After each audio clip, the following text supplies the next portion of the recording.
Hello दोस्तों, स्वागत है आपका आज की वीडियो में। आज की वीडियो में बात करेंगे बिटकॉइन के बारे में। न्यूज़ में क्या ऐसा चल रहा है और ये बिटकॉइन का प्राइस इतना डाउन कैसे जाया जा रहा है, ये नीचे की ओर जा रहा है। तो इस बारे में बात करेंगे आज की वीडियो के अंदर। तो अपनी परंपरा को निभाते हुए सबसे पहले आपको क्या करना है, लाइक कर देना है वीडियो को पहले ही, ताकि बाद में देर ना हो जाए। और सब्सक्राइब कर दीजिए चैनल को अपने फ्रेंड्स एंड फैमिली के साथ भी। और चलिए शुरू करते हैं। बिटकॉइन का प्राइस देखेंगे तो अभी चल रहा है $1,04,822 पर है। एक्चुअली में हुआ क्या है कि इलॉन, लास्ट आपने हमारी वीडियो देखी होगी, इलॉन मस्क और ट्रंप वाली लड़ाई के बाद फिर सीपीआई का जो डाटा आया उसके अंदर एक पॉइंट की बढ़ोतरी मिली। और फिर उसके बाद अपना क्या हुआ है कि जो ईरान और इसराइल पे मतलब अटैक की वो वॉर जो चालू हो गई है, मतलब एक फुल फ्लेज वॉर तो नहीं हुई, लेकिन कहीं ना कहीं उन्होंने मिसाइल तो दागी है। उनके जो उनका एक साइंटिस्ट थे, कोई उनका न्यूक्लियर प्लांट था, वहाँ पर उन्होंने मिसाइल दागी थी। इस चीज़ की पुष्टि हुई, तो उसकी वजह से क्या है, मार्केट में एक करेक्शन देखने को मिली है। क्योंकि देखिए कभी भी एक बड़े लेवल के ऊपर ना ग्लोबली मतलब कुछ भी होता है, चाहे इंडिया पाकिस्तान की वार हो, चाहे पहले रशिया यूक्रेन की वार हो और अब ईरान इसराइल की वार हो, तो अगर ऐसी चीज़ें होती है तो उसके अंदर कहीं ना कहीं ओवरऑल हर एक मार्केट पर, चाहे वो क्रिप्टो मार्केट हो, चाहे वो स्टॉक मार्केट हो, आप उठाकर देखेंगे हर जगह चीज़ का इम्पैक्ट हमें देखने को मिलता है। और जब भी वॉर होती है तो उसके अंदर एक फ़ायदा किन को होता है, जैसे कुछ ऑयल्स होता है और गोल्ड होता है ना, इनके प्राइस के अंदर बढ़ोतरी होती है खाली। नहीं तो आप देखेंगे क्रिप्टो मार्केट हो, चाहे अपना स्टॉक मार्केट हो, चाहे फॉरेक्स मार्केट हो, सब में हमें थोड़ी बहुत गिरावट देखने को मिलती ज़रूर है। अब इसमें देखेंगे जब भी ये न्यूज़ आई तो उसके बाद बिटकॉइन का प्राइस चला गया था $1,02,000 पर, यहाँ पर आ गया था, जो कि 15 डे मूविंग एवरेज है, ग्रीन वाली यहाँ पर आ गया है। और अभी यही है कि देखिए फुल फ्लैज वॉर तो अभी चालू नहीं हुई है, अभी एक आधी जगह हुआ है। अगर फुल फ्लैज वॉर चालू हो गई फिर तो मतलब लेने के देने पड़ जाएंगे। क्योंकि देखेंगे अभी ये ब्लू लाइन वाला जो सपोर्ट है, अभी तो वो चलो फिर अपना क्या कहते हैं EMA की सपोर्ट लेकर वापस प्राइस ऊपर को चला गया। लेकिन अगर बाई चांस इससे नीचे आ जाता है तो बिटकॉइन का प्राइस हम यहाँ तक देख सकते हैं 96,500 से लेके 97,500 तक भी देख सकते हैं, जो कि ऑब्वियस बहुत से लोग चाहेंगे ही नहीं यहाँ तक आना, क्योंकि वॉर से कभी किसी का फायदा नहीं, उनसे नुकसान नहीं हुआ। ऊपर से क्या मार्केट एक बड़े लूप में ना एक साइडवेज में चली जाती है, तो ये भी नहीं चाहती। कहीं ना कहीं क्या बिटकॉइन तो देखिए बड़े बड़े फाइनेंशियल इंस्टीट्यूट है जो कि बाय करने लग गए हैं, बड़ी बड़ी कंपनीज बिटकॉइन में उतर चुकी है। तो बिटकॉइन की रिकवरी होने में इतना टाइम नहीं लगता, क्योंकि आप देखेंगे अगर मैं वीकली चार्ट पे भी आपको ले चलूँ तो पुराने समय से भी, पिछले साल से भी अगर आप लगाएंगे तो अच्छी खासी रिकवरी है बिटकॉइन के अंदर। बिटकॉइन का प्राइस नीचे से ऊपर की तरफ ही जा रहा है। यहाँ से अभी आप एक लाइनों को खुल जाइए, यहाँ पर देखिए ये टाइम है 14 अगस्त 2023 लगा लीजिए। यहाँ से अगर आप देखें बिटकॉइन का प्राइस कॉन्स्टेंटली ऊपर जा ही रहा है, तो बिटकॉइन के प्राइस में तो बढ़ोतरी, लेकिन कहीं ना कहीं हमारे जो ऑल्ट कॉइन है ना बेचारे वो पिस जाते हैं, क्योंकि उनको बढ़ोतरी करने का एक टाइम मिलता है। वो ऐसा नहीं बढ़ते नहीं हैं, वो भी बढ़ते हैं, लेकिन फिर होता क्या है, अचानक ही कोई न्यूज़ आती है, कोई पंगा हो जाता है और फिर क्या, फिर वो वापस बिटकॉइन तो थोड़ा गिरता गिरता उसके हिसाब से ऑल्ट कॉइन क्या 20 से 25% वैसे कम कर जाते हैं। तो चलिए न्यूज़ के ऊपर अब चलते हैं। न्यूज़ जो है वो है कि जो इसराइल ने स्ट्राइक करा, न्यूक्लियर जो इनका प्लांट था, ईरान का जो था, इसराइल ने दागी थी मिसाइल ईरान के न्यूक्लियर प्लांट पे। और जो उनके मतलब बहुत सारे यहाँ पर साइंटिस्ट थे और जो लीडर्स थे उनके मिलिट्री के, वो मारे गिराए थे। तो इस चीज़ की प्रॉब्लम की वजह से देखेंगे जो full by Israel attacks Iran news live sirens sound in north Israel military. तो देखेंगे ये हालात अभी उनके चल रहे हैं। तो हम नहीं चाहेंगे ना कि ये इसको और बढ़ावा मिले लड़ाई को, तो ये लड़ाई कहीं ना कहीं रुक जानी चाहिए, ज़्यादा इसका मतलब फाइट नहीं होनी चाहिए इसके ऊपर हो ज़्यादा, क्योंकि देखिए जान मान की तो हावी होगी। और ग्लोबली जो एक इम्पैक्ट पड़ता है, हर एक वॉर का इम्पैक्ट ग्लोबली कुछ ना कुछ पड़ता तो जरूर है। क्योंकि देखिए वॉर से किसी को कुछ मिला तो है नहीं, लेकिन अभी यही चीज़ है कि इसको कैसे ख़त्म करते हैं कैसे नहीं करते। अभी इसराइल ने तो ईरान पे दागे थे, क्या ईरान भी जवाबी हमला करता है। जैसे कि अभी आपने देखा था इंडिया पाकिस्तान की लड़ाई भी चालू हुई थी, लेकिन कहीं ना कहीं ये लड़ाई जल्दी ही, उस टाइम पे भी मार्केट नीचे गिरी थी, लेकिन कहीं ना कहीं कह लीजिए चाहे ट्रम्प के कहने पर से कैसे भी मतलब लड़ाई ज़्यादा चली नहीं, थोड़े टाइम में ही ख़त्म हो गई थी। तो आशा करते हैं कि ईरान और इसराइल के साथ भी कुछ ऐसा ही हो, चाहे कोई भी रुकवाए, चाहे ट्रम्प रुकवाए, चाहे मोदी रुकवाए, कोई भी रुकवाए, इस वॉर को भी रुकवा देनी चाहिए, ताकि इसको ज़्यादा बढ़ावा ना मिले। चाहिए कहीं भी इसको ज़्यादा बढ़ावा होगा तो दोनों देखिए दोनों देशों में जान मान की हानि तो होगी। साथ के साथ इसका इम्पैक्ट ग्लोबली इकोनॉमिकली तो ना पड़ता ही है, चाहे और पाकिस्तानी मार्केटों में भी पड़ता है।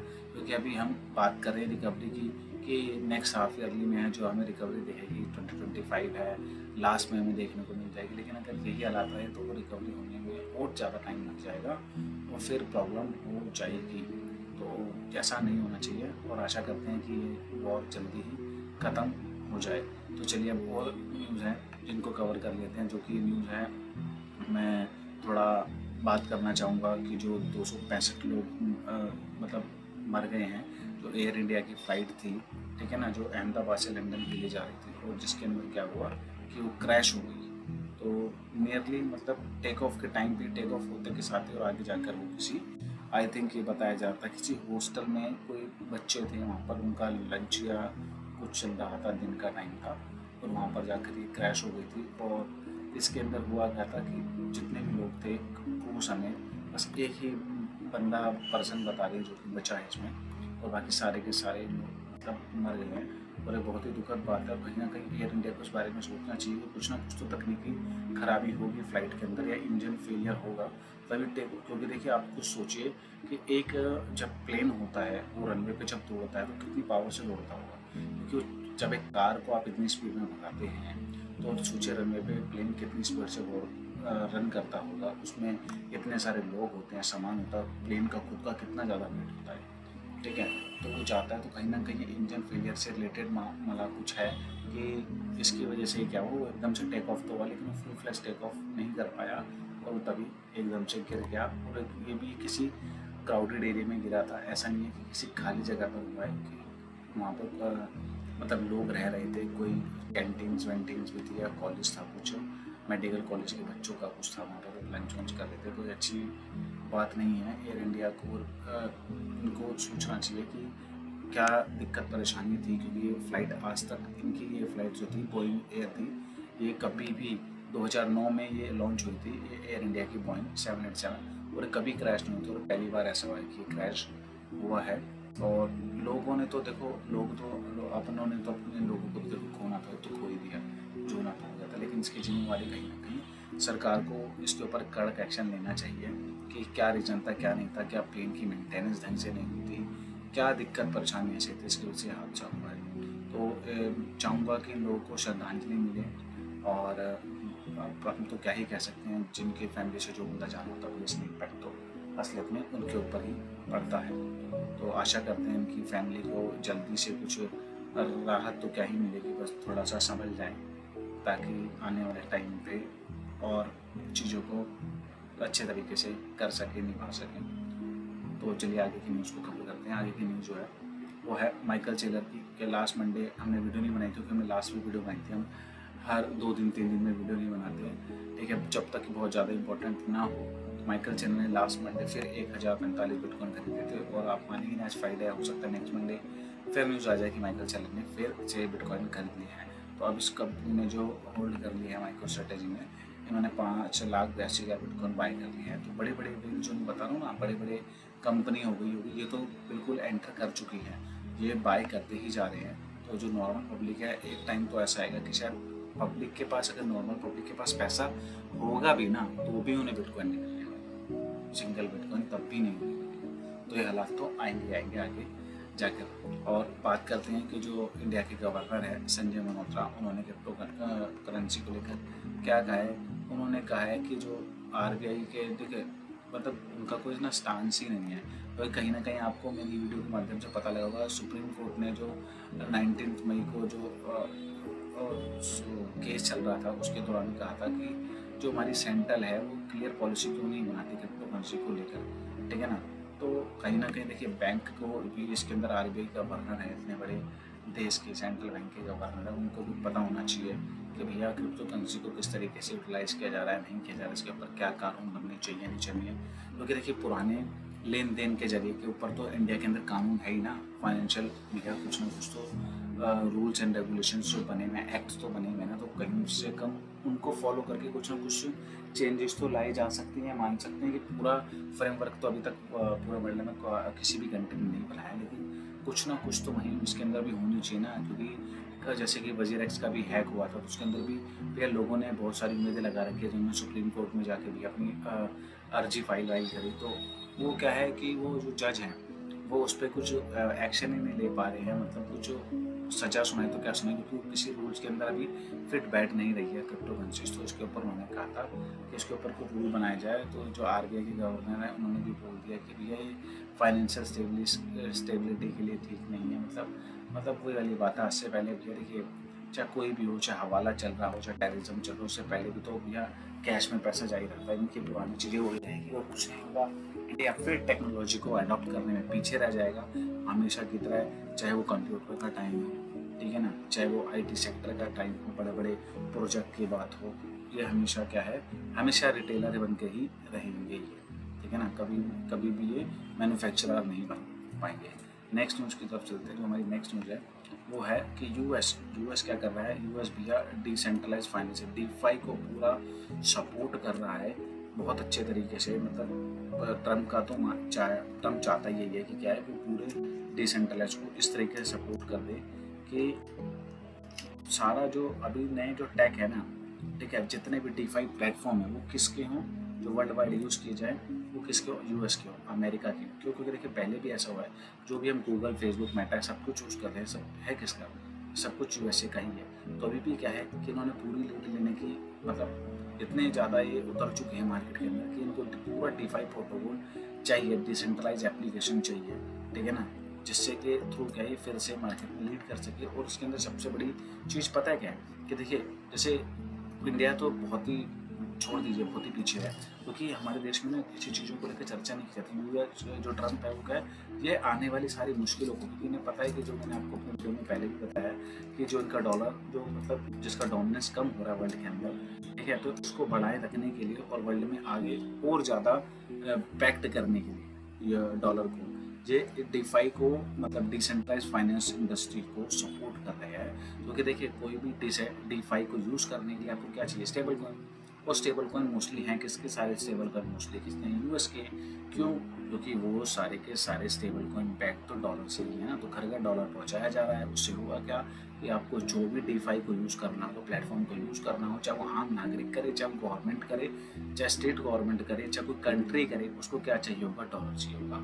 और फिर से क्या होगा, कंट्री तो यूज़ करेगी और आम नागरिक भी क्या होगा, डॉलर को यूज़ करेगा। तो कहीं ना कहीं क्या होगा, उसकी डिमांड और ज़्यादा बढ़ जाएगी। तो यही इनका एक तरीका है जिससे ये डीफाई के थ्रू ये अपने आप को फिर एक लीडिंग वे में ला रहे हैं। और बिटकॉइन एक्यूमुलेट तो कर ही रहे हैं, क्योंकि सबसे ज़्यादा बिटकॉइन भी है भी यूएस के पास ही। और मैं आपको पता होगा कि जो प्रोजेक्ट बन रहे हैं बड़े बड़े, वो सब देख लेना।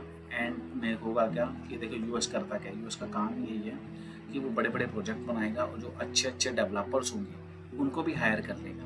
क्योंकि देखिए ना, जो सुंदर पिचाई गूगल के सीईओ है, वो है कहाँ के, है तो इंडिया की ना, लेकिन इंडिया में कोई पूछता ही नहीं है ऐसे डेवलपर्स को। कोई कंपनी नहीं है, कोई स्टार्टअप नहीं है, कोई कुछ नहीं है। तो करते क्या, इन लोगों को ऐसे ब्रिलियंट जो टैलेंट होते हैं हमारे देश के, इनको कौन जाता है, यूएस जैसे कंट्री ले जाती है। क्योंकि यूएस को क्या चाहिए, टैलेंट चाहिए, टेक्नोलॉजी चाहिए, उस पर काम करने वाले लोग चाहिए, ब्रिलियंट माइंड चाहिए, जिनके लिए क्या है वो पैसा खर्च करने को राजी है। और हमारी कंट्री में क्या है कि पैसा खर्च करने को ही राजी नहीं है। हमारे देश में पैसा खर्च खाली होता है हिंदू मुसलमान, लड़ाई दंगे, फालतू की चीज़ों का पैसा बर्बाद होता है। जिस पे होना चाहिए उस पर बिल्कुल भी पैसा मतलब यूटिलाइज नहीं किया जाता। तो इस वजह से क्या होता है कि यूएस हमेशा लीड कर रहा है इन चीज़ों को लेकर। और चलिए और भी बात करते हैं न्यूज़ की वीडियो के अंदर, ताकि पूरे 1 वीक का जो कहते हैं ना कोटा हमने भर रखा वो हो जाए। हाँ, जो लिक्विडेट हुए हैं, मैं बताना चाहूँगा आपको। जैसे ये न्यूज़ आई ना, तो 60 मिनट यानी 1 घंटे के अंदर 335 मतलब मिलियन डॉलर का लिक्विडेशन हो गया। बहुत बड़ी बात है ये। और साथ के साथ जो अगली न्यूज़ है वो ये है, ये जो ट्रम्प है, उन्होंने जो वहाँ के जो फेड के जो चेयरपर्सन हैं पावेल, जिसकी आपने सुनी होगी न्यूज़, क्यों कह रहे थे कि शायद हो सकता है ये इनको फायर भी कर दे। क्योंकि क्या है, क्योंकि ये चाह रहे हैं कि भैया पावेल क्या करे, इंटरेस्ट रेट को कम करे। और अभी तक पावेल की वजह से फेड चेयरमैन जो है पावेल, उनकी तरफ से ऐसा कोई भी मतलब एक्शन नहीं हुआ है कि इंटरेस्ट रेट कम हुआ हो। तो उसकी वजह से थोड़े ट्रम्प भी बुखलाए हुए हैं। और कहीं ना कहीं देखिए, कहीं ना कहीं सारी चीज़ें जो लग रही है ना, देखिए ट्रम्प का लड़ाई करना इलॉन मस्क से, या इलॉन मस्क लड़ाई करना ट्रम्प से, या फिर फेड के चेयरमैन को निकालने की बात करना, या इंस्टेंट डिमांड करना भैया रेट कट की, तो कहीं ना कहीं ये पार्ट ऑफ मैनिपुलेशन भी लग रहा है कि कहीं ना कहीं इन चीज़ों को करके, क्योंकि देखिए इलॉन मस्क ट्रम्प से पंगा क्यों लेगा जब उसे पता है कि वो यूएस का प्रेसिडेंट है, सारी पावर उसके पास है, और वो 2 मिनट में चाहे, तो आपको पता ही है इंडिया में अगर कल को अंबानी संबानी अगर चाहें और कोई गवर्नमेंट उनके पीछे लग जाए हाथ धोकर, तो आपको पता उस बंदे का फिर कुछ नहीं हो सकता, गवर्नमेंट उसको कहीं ना कहीं पूरा डुबो ही देगी। तो ये सारी चीज़ें होना, क्योंकि पहले भी देखिए प्रीवियस टाइम में देखा गया है कि इलॉन ने किस तरीके से, ठीक है, मार्केट को मैनिपुलेट तो किया है, चाहे वो डॉज टोकन को मतलब ट्वीट कर करके, और भी मल्टीपल जो प्रोजेक्ट थे क्रिप्टो के उनको ट्वीट करके उन्होंने पैसा बटोरा है, कमाया है, ठीक है ना। क्योंकि जो भी कॉइन के बारे में ट्वीट करते थे वो बूस्ट कर जाता था 50% 70%। तो कहीं वही स्ट्रेटजी है यहाँ तो नहीं अपनाई जा रही इन लोगों के द्वारा कि ये ऐसे बार बार मार्केट के अंदर ऐसी खबरें फैलाकर क्या कर रहे हैं कि अपना बूंदिया ये लूट रहे हैं। क्या कर रहे हैं कि भैया नीचे आता होगा तो लगाते होंगे कॉल, शॉर्ट लॉन्ग करते होंगे, तो बड़ी वेल्स और बड़े लोग ऐसे ही काम करते हैं, लेकिन छोटे मोटे लोगों के बस के नहीं ऐसे काम करना है। ऐसे ही बड़े लोग और बड़ी वेल्स ही ऐसे काम करती हैं। देखिए ना कितनी बड़ी बात है कि अमेरिका का प्रेसिडेंट है, इतना बड़ा बंदा, इतनी बड़ी शख्सियत प्रेसिडेंट भी मार्केट को मैनिपुलेट कर रहा है।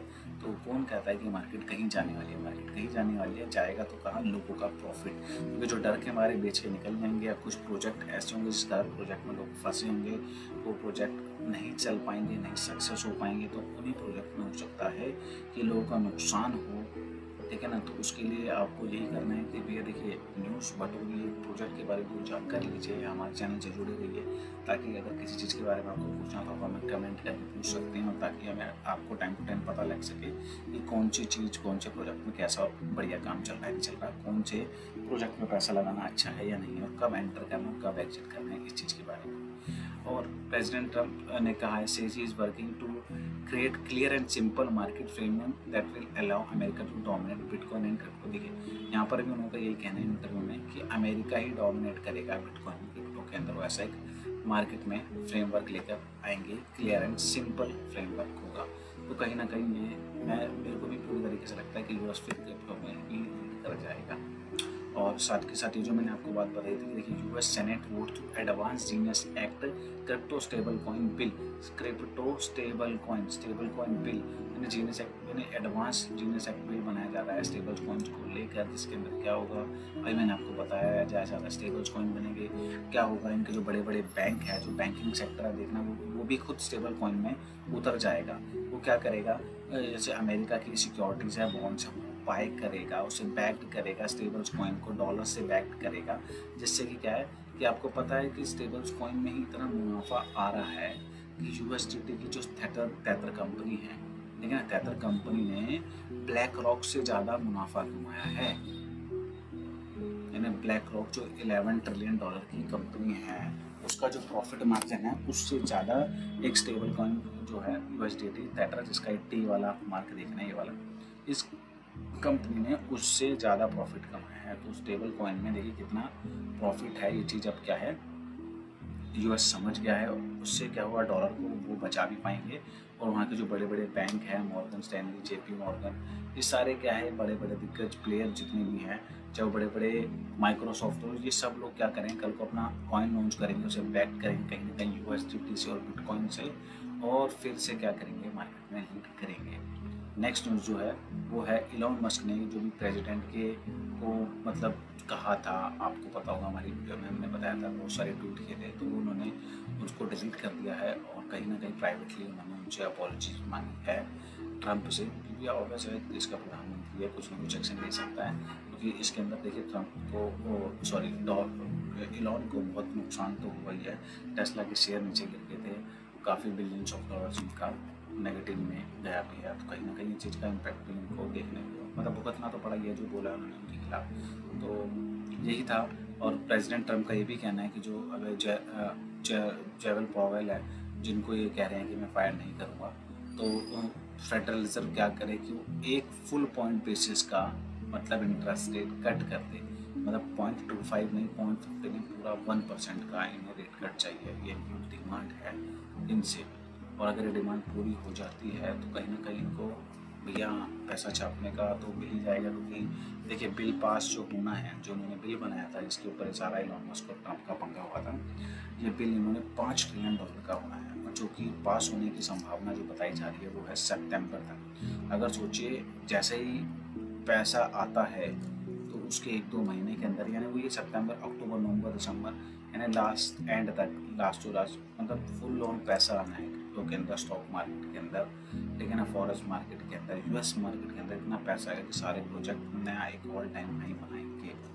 तो इस पे भी नज़र रखने वाली बात है कि भैया सितंबर आएगा कि उससे पहले या कभी भी है, क्योंकि जब भी बिल, बिग ब्यूटीफुल बिल, मैंने आप लोगों को वीडियो बताया था, अगर ट्रम्प का जब भी ये बिल पास होगा, मनी प्रिंटिंग होगी, तो उसके बाद भैया मार्केट में फुल ऑन नज़र रखनी है कि तब बहुत ज़्यादा पैसा मार्केट के अंदर आने वाला है। और लास्ट न्यूज़ यही है, वही ट्रम्प और उसकी इलॉन की, जब भैया उन्होंने कहा दिया था कि इन्होंने कह दिया था इलॉन ने बाकायदा कि एक थर्ड पार्टी, मतलब एक डेमोक्रेट पार्टी और एक रिपब्लिकन पार्टी, 2 पार्टी है यूएस के अंदर, तो उन्होंने कहा था एक थर्ड पार्टी बनाने की जरूरत आ गई है। तो प्रेसिडेंट ट्रम्प ने भैया उसको सीधा व सीधा कह दिया था कि अगर वो डेमोक्रेट्स पार्टी को या थर्ड पार्टी को किसी को भी फंडिंग करता है तो भैया उसके कॉन्सिक्वेंसेस अच्छे नहीं होंगे।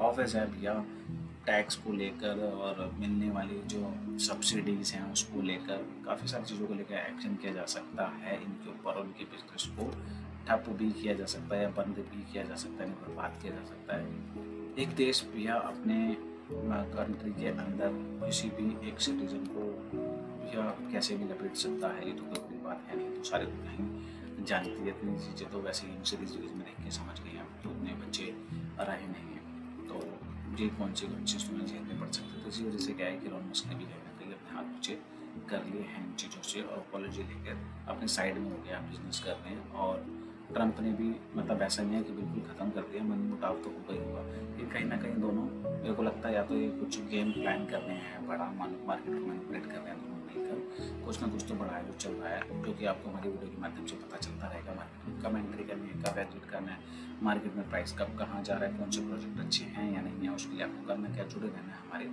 चैनल से लर्न क्रिप्टो कॉइन से। और उसके लिए आपको क्या करना है, हमारी वीडियो को फिर से बता रहा हूँ, लाइक करना है, परंपरा को पूरा निभाना है, सब्सक्राइब करना है चैनल को, चाहे शायद अपने फैमिली मेम्बर्स हैं, पापा मम्मी बहन भाई बुआ चाची ताऊ जो भी है, सबके मुझे सब्सक्राइब कर दीजिए। और लोगों को बताइए जो भी क्रिप्टो में इंटरेस्ट सकते हैं कि भैया जी चैनल है, न्यूज़ मिलती है दिन के 5-10 मिनट, आप एक घंटा इंस्टाग्राम में, फेसबुक में इतनी चीज़ों को देख सकते हैं। तो अगर आप क्रिप्टो में इंटरेस्ट सकते हैं, पैसा कमाने में इंटरेस्ट सकते हैं, तो कहीं ना कहीं आप इस हमारी एक वीडियो को भी थोड़ा सा अपना समय निकाल कर दे सकते हैं। अपनी कोई भी क्वेश्चन क्वेरी के लिए कमेंट कीजिए हमारे क्वेश्चन कमेंट बॉक्स के अंदर, हम आपको उसका सोल्यूशन या उसका आंसर जरूर प्रोवाइड कराएंगे। आपका दिन शुभ रहे, धन्यवाद।